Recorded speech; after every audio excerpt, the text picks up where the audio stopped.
Toi t'es noir et tu savais pas que le guerrier le plus respecté du Japon féodal n'était pas japonais mais un africain de 2 mètres qui a terrifié tout un empire. Yasuke n'a pas seulement porté le sabre, il a fait bégayer le système japonais avec sa seule présence, transformant un choc culturel en un empire personnel. Nous sommes en 1579, Yasuke débarque à Kyoto, c'est l'hystérie totale. Les Japonais n'ont jamais vu d'homme noir aussi grand. La foule est tellement en état de choc que les gens meurent écrasés dans la rue juste pour essayer de l'apercevoir.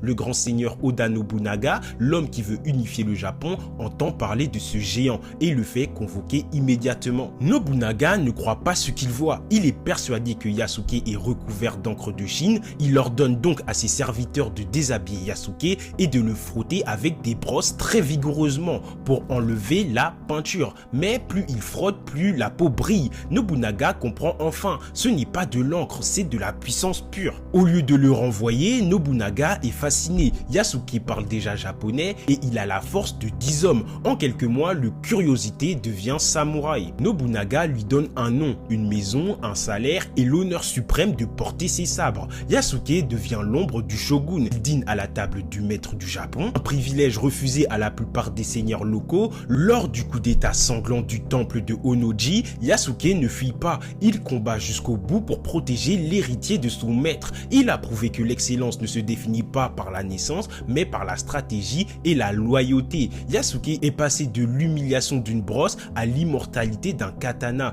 Il n'a pas demandé sa place, il l'a imposé par son génie. Si la vidéo t'a plu, n'hésite pas à t'abonner, liker, partager, ça ferait extrêmement plaisir. Merci à vous.